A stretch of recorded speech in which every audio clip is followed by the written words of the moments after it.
Paz do Senhor, meus irmãos.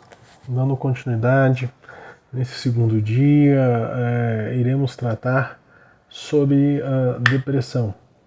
Lembrando que no dia de ontem nós falamos sobre a ansiedade. Então, mais uma vez, agradecer a Deus por essa oportunidade, a confiança do pastor Gideon, da pastora Luíde, que nos incumbiu de falar sobre isso na Semana da Saúde Espiritual e Física. Então, o que é depressão? Depressão é um estado prolongado de tristeza e desinteresse pelas coisas da vida. É uma doença como qualquer outra. Não é sinal de loucura, nem de preguiça, fraqueza ou irresponsabilidade. A duração dessa condição é determinada para configurar a existência da doença.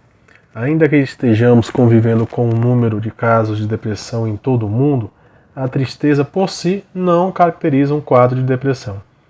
Situações pontuais que causam tristeza, como luto e perdas diversas, ou se sentir triste, sem motivação aparente, por curto espaço de tempo, são normais e não podem ser caracterizados como depressão. O ser humano ele é gregário, vive em grupos e convive com pessoas.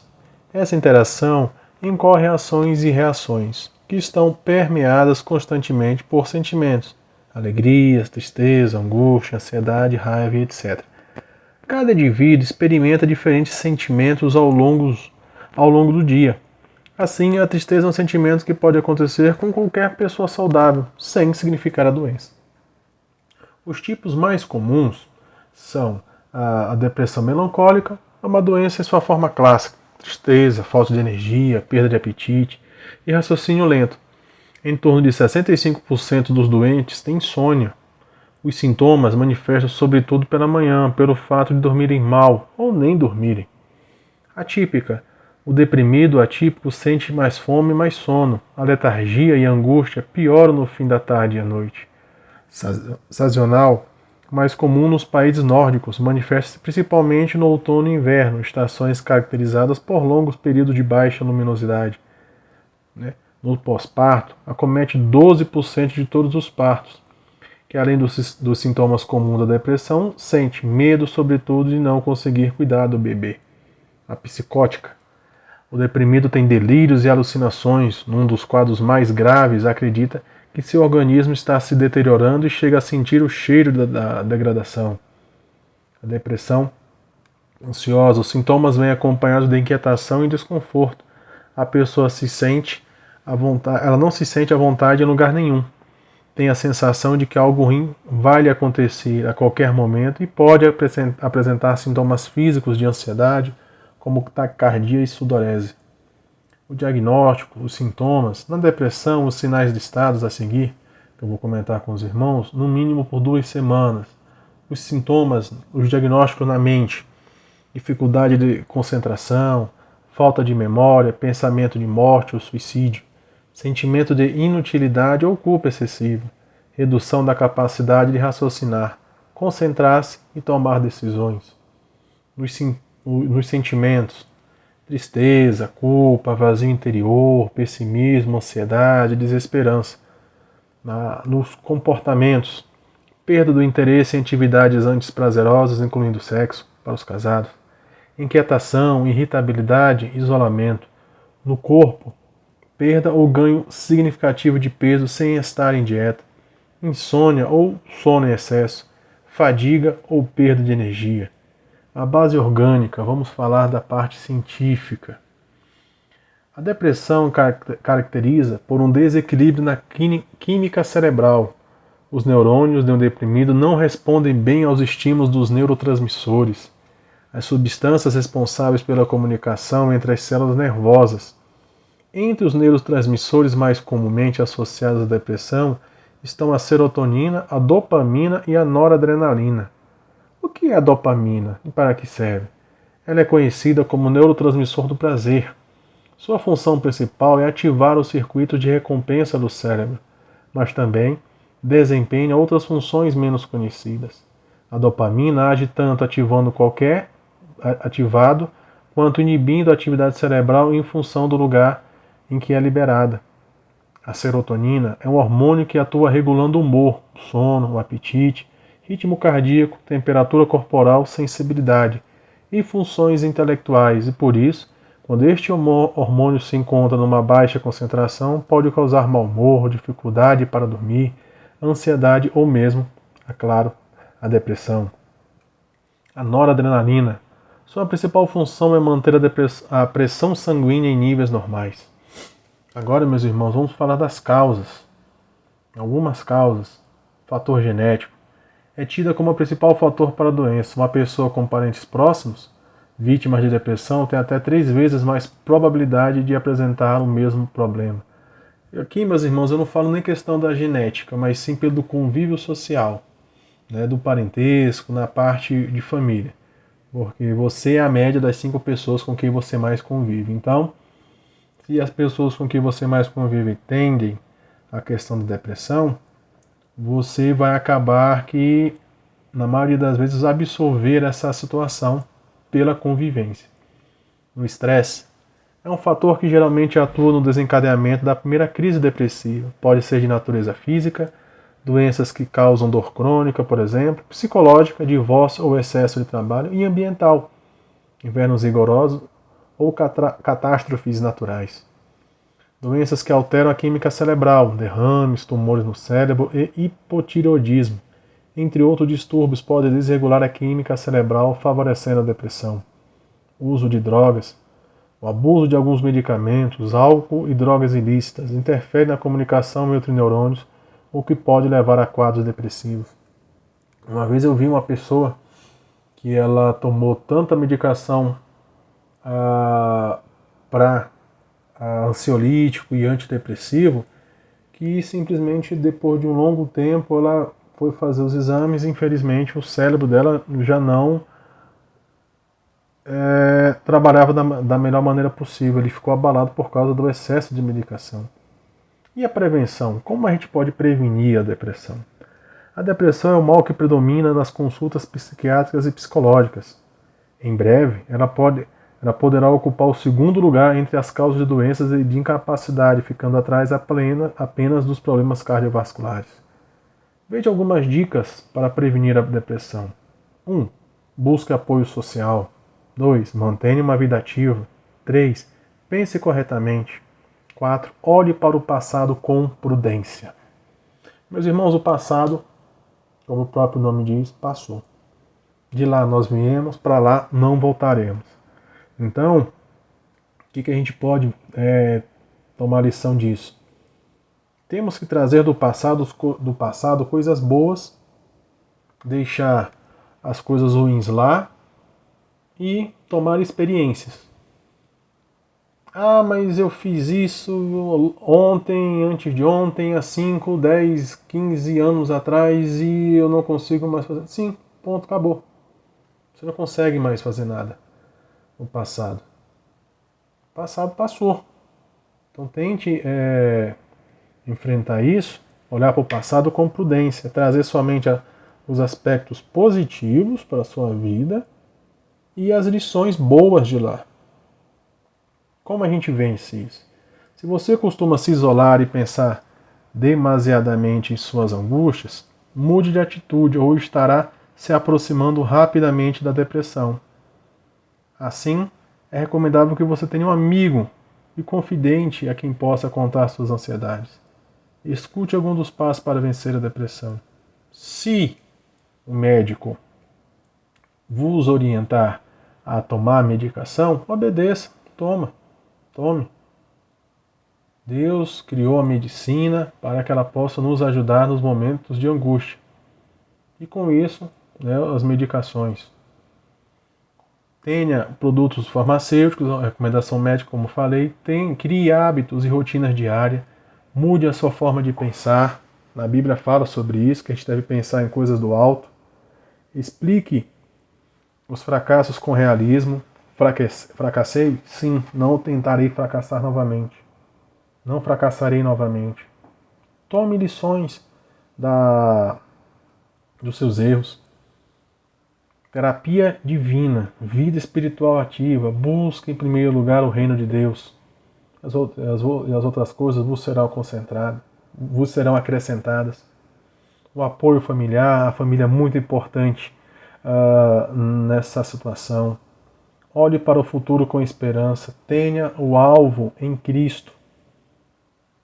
Olhe para Cristo, não olhe para o lado nem para o outro, mas sim Cristo. Ele é o caminho, a verdade e a vida.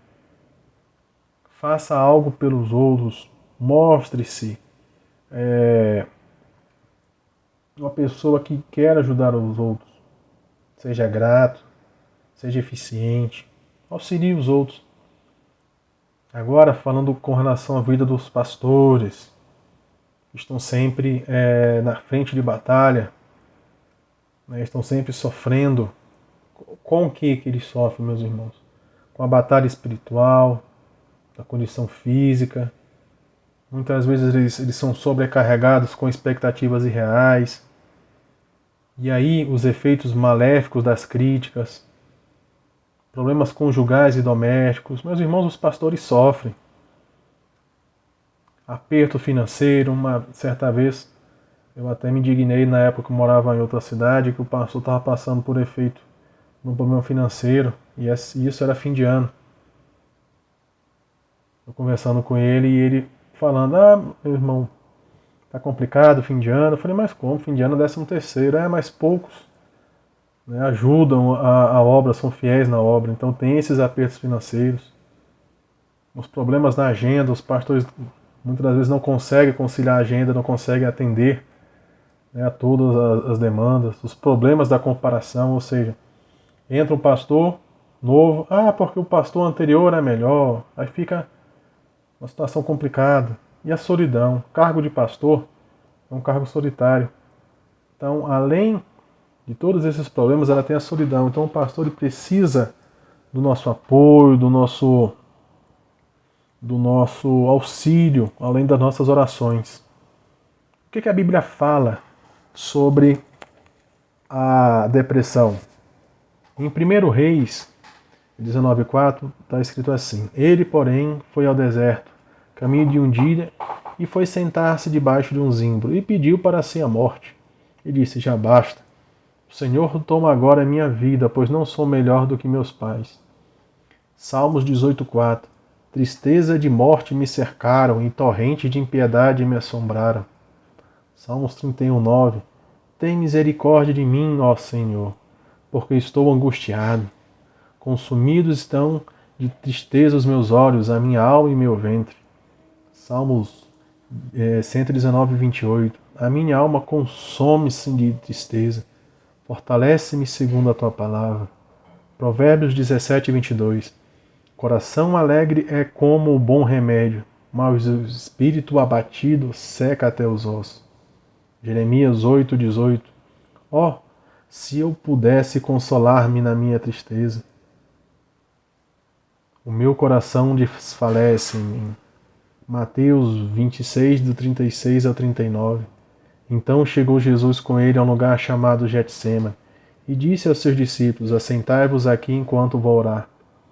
E levando consigo Pedro e os 2 filhos de Zebedeu, começou a entristecer-se e angustiar-se muito. Então lhes disse: A minha alma está cheia de tristeza até a morte. Ficai aqui e velai comigo.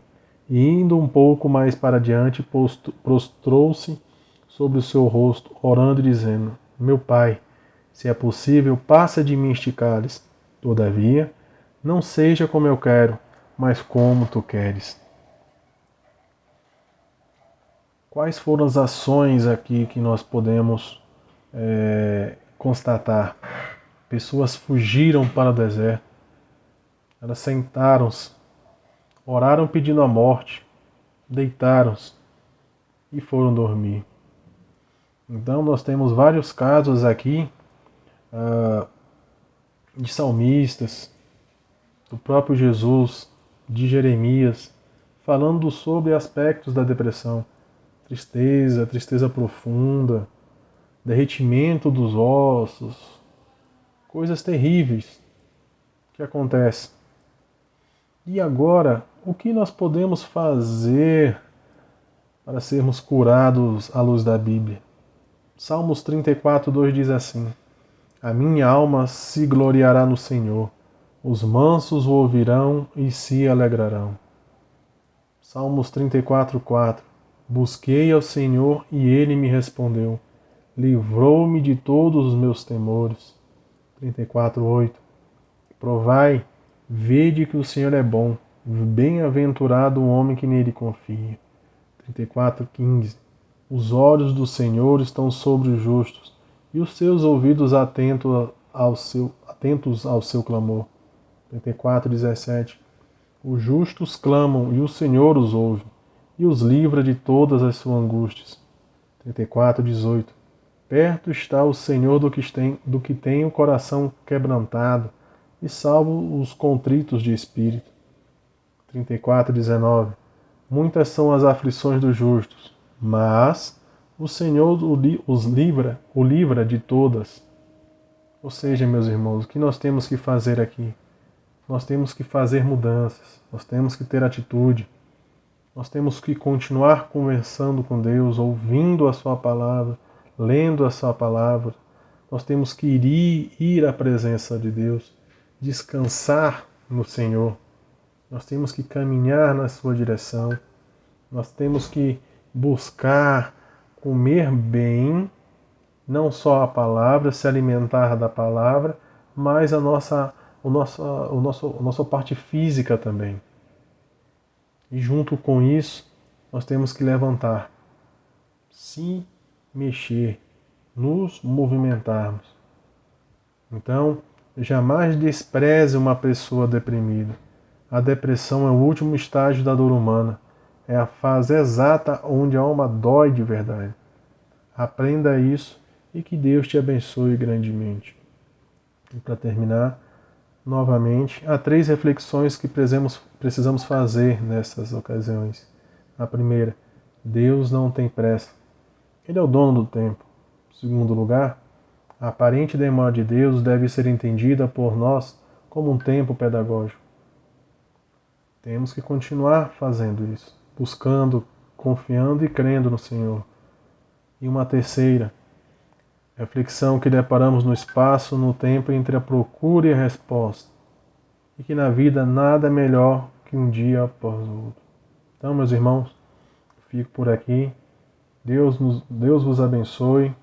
Até amanhã.